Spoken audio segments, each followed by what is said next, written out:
Olá a todos e todas, uma alegria muito grande ter esse contato, essa conversa com conselheiros e conselheiras tutelares. Parabenizo a Secretaria Municipal de Direitos Humanos e Cidadania por essa importante iniciativa. De igual forma, parabenizo também a coordenação de políticas para a criança e adolescente e o Conselho Municipal de Direitos da Criança e do Adolescente por essa consulta prévia que ocorreu para levantar os temas importantes, as temáticas de relevo na atuação de todos os senhores e senhoras, uma atuação extremamente importante em termos social.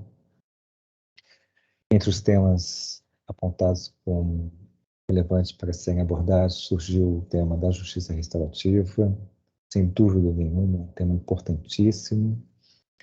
E essa é a razão pela qual eu estou aqui hoje, para falar sobre essa temática. Vão ser 3 encontros sobre essa temática.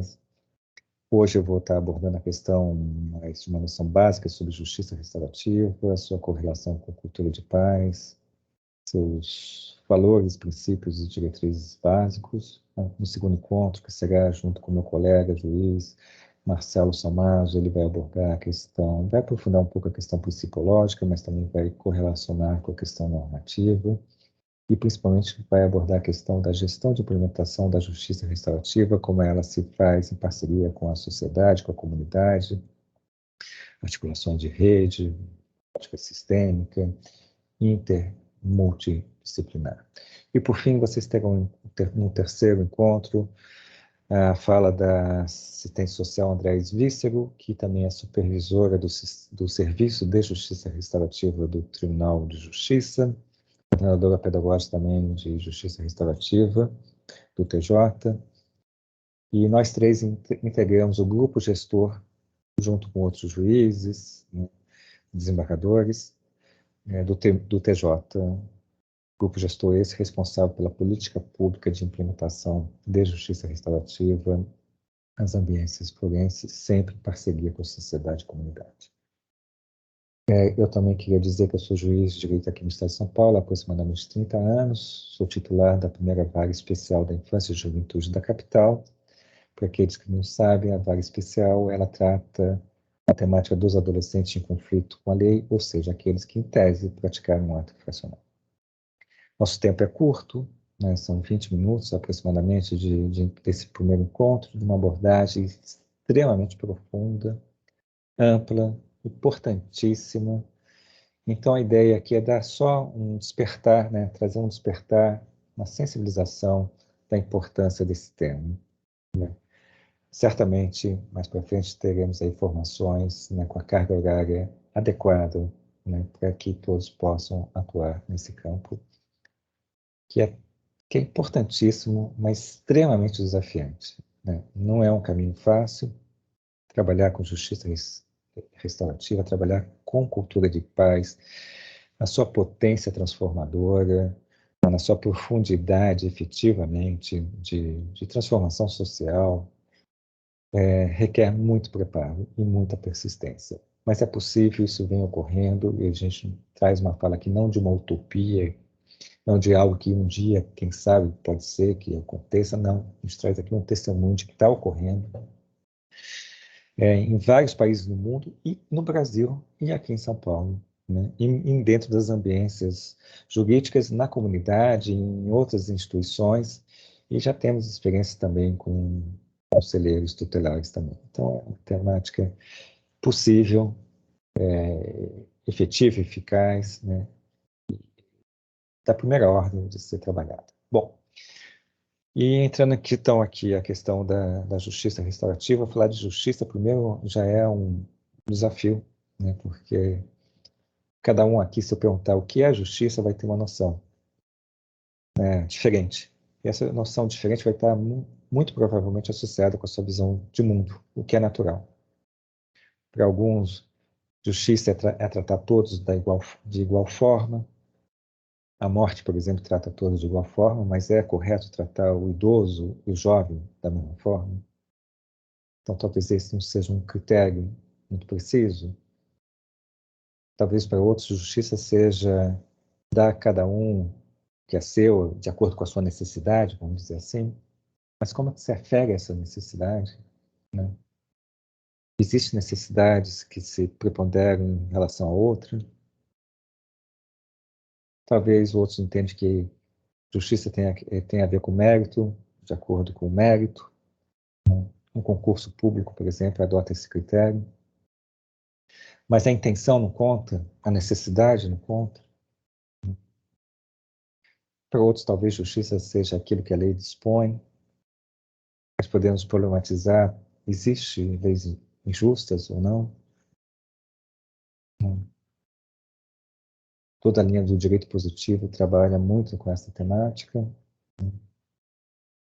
Enfim, nós temos aí várias visões de mundo, várias noções de justiça, que acabam criando o que a gente chama de antinomias. Uma aparentemente exclui a outra, né? E não é possível, seria possível compatibilizá-las? Quando a gente fala de justiça restaurativa, a gente está falando de justiça como valor, onde a visão dela não está nisso ou naquilo, no ou. A justiça é um processo de harmonização, né, de construção de consenso, de busca de atendimento de todas as necessidades. E isso é possível. E que se faz, a forma como ela se faz é tão importante, né, quanto o resultado que ela propicia. E a justiça restaurativa não trabalha com questões punitivas, não trabalha através da violência, porque se o meio é violento, invariavelmente o resultado também não será. A justiça restaurativa põe as pessoas juntas para entenderem o que ocorreu. Propõe esse convite. Vamos olhar aqui com a complexidade, com a profundidade, com a amplitude, vamos esclarecer, vamos entender, né, com esse olhar mais sistêmico, mais holístico, eu disse, mais complexo no sentido de amplitude. Resposta. Se a gente trata só os sintomas, não vamos trabalhar toda a questão profunda que gerou o adoecimento, né? A gente nunca vai trazer a cura, vai trabalhar só na superfície. E como a gente tem visto, infelizmente, o nosso sistema preponderantemente punitivo, ele trabalha nesse campo superficial e acaba retroalimentando o circuito de violência. Então, a justiça restaurativa, que é um movimento ancestral, mas que nas últimas décadas foi atualizado para essa pós-modernidade, para a nossa contemporaneidade, né? Inspirado em culturas que mostram que é possível lidar com a violência sem ser violento, né? Tem, de uma forma muito consistente, consequente, mostrado que sim, nós podemos responder o mal feito de uma outra forma, sem passar a mão na cabeça de ninguém, mas sem dar o tapa na cabeça de ninguém. Mas para isso a gente tem que trabalhar uma questão cultural, de visão de mundo. Por isso, pensar em justiça restaurativa necessariamente é pensar dentro do grande guarda-chuva da cultura de paz. E quando a gente fala de cultura de paz, é aquilo que a gente cultiva, é aquilo que a gente cuida nós mesmos. Por exemplo, se nós acreditamos, vamos usar aqueles provérbios, aqueles ditados antigos, que é de pequenininho que se torce o pepino, que pau que nasce torto morre torto, que torto é um valor negativo, é assim que nós vamos ver o mundo, agir no mundo e responder aquilo que nos afeta. E se a gente aumentar uma oitava dessas visões, dessas crenças, e se a gente também entender que existem pessoas boas e más, que os maus merecem serem punidos, que sem castigo ou punição não haverá respeito à ordem, como pode haver respeito à ordem sem castigo ou punição? Enfim, que algo é de errado com o ser humano, que a violência é inevitável, isso tudo são crenças. Mas é assim que nós, ao vermos o mundo, vamos agir e retroalimentar, sermos cúmplices desse estado de coisas que estão aí. A cultura de paz começa a desconstruir tudo isso, a cultura de convivência, a cultura de não violência, a cultura de responsabilização, uma cultura não que se faz não pelo medo, não pela punição. Ela começa a mostrar que a violência é evitável, sim, que é possível lidar com a violência sem ser violento, que entende que o ser humano tem uma natureza compassiva, que as circunstâncias que levam a uma ação violenta, uma ação que causa dano, é um descompasso, uma desconexão com essa natureza compassiva de todos e todas. Entende que a paz se aprende. Mas muitas vezes isso não é fácil ver. A gente não está aqui falando de um caminho fácil. Trabalhar com cultura de paz e justiça restaurativa é trabalho, trabalho e mais um pouco de trabalho. E necessariamente, que é uma expressão muito usada no campo da justiça restaurativa, nós temos que trocar as lentes da forma como nós vemos o mundo. A gente não consegue, a gente tem pontos cegos, a gente não consegue nem ver de forma diferente. Porque nós fomos formatados dentro dessa cultura belicosa, dessa cultura de guerra, dessa cultura de medo. Muitos de nós agimos muito mais pelas consequências das ações do que pela essência do que é certo a fazer. Agimos porque temos medo de um castigo, se eu for pego, ou porque eu vou receber uma premiação. Não porque é aquilo que é importante de fazer. E nosso sistema de justiça, aqui justiça entre aspas, está muito calcado no sistema. Alguém ocasionou dor ao outro, você vai e ocasiona sofrimento a essa pessoa através de penas afetivas. Por mais que haja toda a conquista histórica do Estado Democrático de Direito, do devido processo legal, tudo, as penas continuam sendo afetivas. E a gente tem visto que isso não tem sido uma estratégia eficaz para a quebra do ciclo da violência. A médio e longo prazo, ao contrário, isso tem contribuído para o agravamento dessa dinâmica. Porque a gente não consegue nem ver em nós mesmos, como pai, como mãe, como irmão, como professor, como cidadão, enfim. Que eu volto a dizer, porque a gente não aprendeu a fazer. Desde pequenininho, a gente é formatado nessa, eu volto a dizer isso, né, que é um ponto importante, nessa forma de responder ao mundo com violência. As suas mais diversas formas, através da ameaça, do castigo, do constrangimento, da vergonha, da punição. E a gente, desde pequenininho, a criança corre em torno da mesa, tropeça, cai, a mãe vai lá e dá um tapa na mesa, você já associa a justiça com retaliação, com vingança.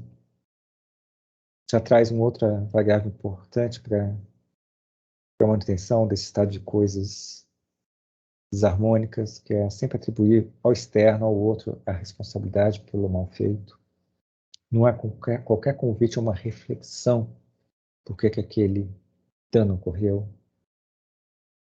seja a sua corresponsabilidade individual, seja a corresponsabilidade coletiva, violências estruturais, não é nada disso, isso tudo fica à margem.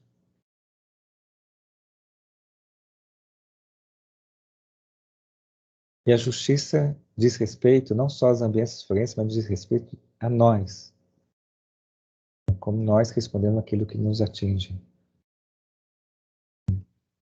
Mas voltando, esse sistema de dor, que responde à dor com dor, né, não tem se mostrado efetivo e eficaz, né, que achava que aquelas promessas que vieram do iluminismo, que a pena teria uma função de inibir que a pessoa voltasse a agir daquela forma, ou de servir de exemplo para que outros não ocorressem, ou seja, ser inibitória nesse exemplo, para que outros que viram alguém agindo daquela forma, tendo aquela consequência, não agindo da mesma forma, não tem sido eficaz. Um sistema caro, complexo, Um adolescente na Fundação Casa custa em média R$ 10.000 mês. Tem alguma coisa de errado nesse sistema. Um sistema que associa a justiça com retaliação, com vingança. Um sistema onde a vítima ela é coisificada, ela acaba virando, invariavelmente, um mero meio de prova para ser ouvido, para estabelecer a relação entre o Estado e o réu, para estabelecer a culpa, para poder punir.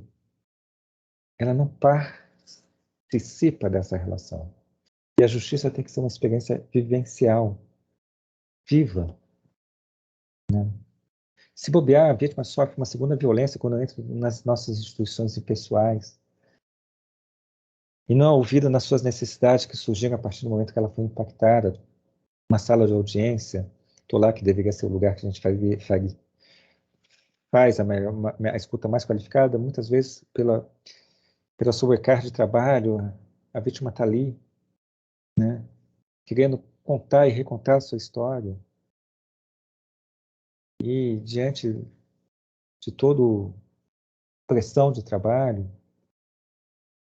a vítima não está entendendo que quem está ali, o que vai acontecer com aquela pessoa, quer saber quais foram as últimas palavras do meu filho. Enfim, e aí muitas vezes chegamos e falamos, não, minha senhora, foi isso ou aquilo? Porque isso tudo é irrelevante para o direito. Como assim irrelevante? Ela vira um mero meio de prova. Ela quer falar um monte de coisa, eventualmente, para o ofensor, como a vida dela mudou a partir do momento daquele impacto, e tantas outras coisas. Enfim, um sistema que também, além de tudo, eu só estou pontuando aqui aspectos que geram uma insatisfação com o sistema posto. E foi muito importante historicamente até aqui, mas a gente precisa dar mais um passo. Um sistema que não convida a uma responsabilização. A punição, ela não convida a pessoa a responder ao mal feito. Ela desresponsabiliza. É muito comum a gente ouvir aquelas expressões, paguei minha pena, estou zerado. Como assim está zerado? O que você fez para reparar o dano que causou? Qual foi a reflexão que você desenvolveu do valor da norma que você rompeu? Porque não é só a questão da norma rompida objetivamente. A norma é uma estratégia de convivência, ela tem um valor embutido nela. Você entende esse valor? Olhou para a sua... O que te motivou a agir dessa forma, para escolher essa estratégia? Para atender uma determinada necessidade, que poderia ter infinitas outras estratégias, mas você optou dessa forma?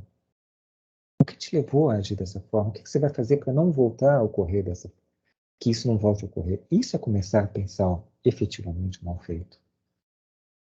Nosso sistema, dessa forma, ele não convida isso. E isso nós estamos pensando exclusivamente em termos de responsabilização individual. Mas é um sistema que não convida, inclusive, a questão da responsabilização coletiva, da corresponsabilidade. Porque achar, por exemplo, no campo da infância e juventude, que um adolescente que praticou um ato infracional, a responsabilidade é só individual, também o é. Mas é um equívoco. A família não tem uma corresponsabilidade? A unidade, a sociedade, o Estado? O ECA traz muito essa questão da corresponsabilização, porque é efetiva e eficaz. Não olhar para tudo isso e achar que isso, a gente só buscar a responsabilização através do meio do castigo, da punição, ainda que uma medida socioeducativa não devesse ter o caráter punitivo, mas ela tem, invariavelmente, esse caráter. Né? Achar que isso vai ser um caminho efetivo e eficaz, não tem sido. E a justiça restaurativa, então, ela nasce de movimentos sociais que foram problematizando a forma que o Estado pensa aquilo que é um ato infracional, a forma que o Estado pensa que aquilo que é um crime, mas principalmente como que você responde aquilo que é um crime, um ato infracional, ou um conflito, porque a justiça restaurativa pode ser aplicada em questões não só infracionais, criminais, mas questões familiares, questões de meio ambiente, questões cíveis, o campo dela é imenso. E através de vários movimentos inspirados em tradições ancestrais de outras culturas que mostram que, de fato, existem infinitas outros caminhos, isso não é uma linguagem retórica. Existem infinitas outras formas de lidar com a violência sem retroalimentar a violência. Foi surgindo esse movimento chamado de movimento restaurativo, que se propõe um encontro entre quem? Entre a vítima e o ofensor. Mas só entre a vítima e o ofensor? Não. Entre pessoas que foram direta ou indiretamente atingidas, ou pessoas que possam também contribuir para a reparação do dano ou para que aquilo não volte a ocorrer. Então, aqui a gente está falando, no mínimo, um encontro ampliado e qualificado, que tem um caráter, e esse encontro é preparado, tem etapas, tem então uma metodologia, tem uma pessoa formada em técnicas de práticas restaurativas, em comunicação não violenta, em visões transformativas, de construção de consenso. Então, tem uma organização, tem um pré-encontro para organizar as pessoas para chegarem nesse encontro, tem etapas para observarem esse encontro, e tem etapas para acompanhar aquilo que eventualmente é acordado nesse encontro. E nesse encontro, nós não vamos trabalhar através de punições, a gente vai construir responsabilizações. Nosso foco não vai ser assim, aquela lei que foi rompida, mas quais relações foram esgarçadas? O que é possível fazer para reparar essas relações? Quem foi atingido? O olhar é outro. E tem muita gente que acha que isso é light, é soft. Não, é muito mais heavy, muito mais hard. Teu encontro com a vítima, torno de uma comunidade, olhar as consequências da sua ação, não é fácil. Olhar eventualmente a sua desestrutura familiar não é fácil. Trabalhar essas questões de corresponsabilizações não são fáceis, mas são extremamente transformadores. São extremamente efetivos. Eles constroem consciências, constroem sentidos. Quando nós somos impactados com uma violência, isso fragiliza não só a vítima, mas o ofensor também. A comunidade também, todos ficam assustados, fragilizados. Tem um adoecimento social, vamos dizer assim. Como que a gente também tem uma perda de sentido. Por que isso ocorreu para mim? Né? O mundo fica confuso, isso foi injusto, muitas coisas acontecem e fragilizam. Tá? Nas práticas restaurativas, que são práticas circulares e que têm uma razão de serem dessa forma, se visa entender o que ocorreu, quais foram as consequências daquelas ações, quais foram as causas, quais foram as corresponsabilidades, e de uma forma conjunta, estabelecer um plano de ação que passa, sim, por uma reparação de dano, eventualmente, passa, sim, por uma estratégia para que não ocorra recidivas, passa, sim, por visões de corresponsabilizações, mas passa, sim, muito por esse processo de consciência de que todos entram fragilizados, mas saem empoderados. Isso vem ocorrendo em ambiências comunitárias, na sociedade e em ambiências também do judiciário, de uma forma muito transformadora. E para isso você tem que trabalhar dinâmicas, né, volto a dizer, consigo mesmo, revisitar suas crenças em relação ao outro, em relação a ambiências. Não adianta, por exemplo, uma escola trabalhar práticas restaurativas ser hospedeira de um processo circular, horizontal, dialógico, mas se não trabalhar sua ambiência também, que tensiona relações.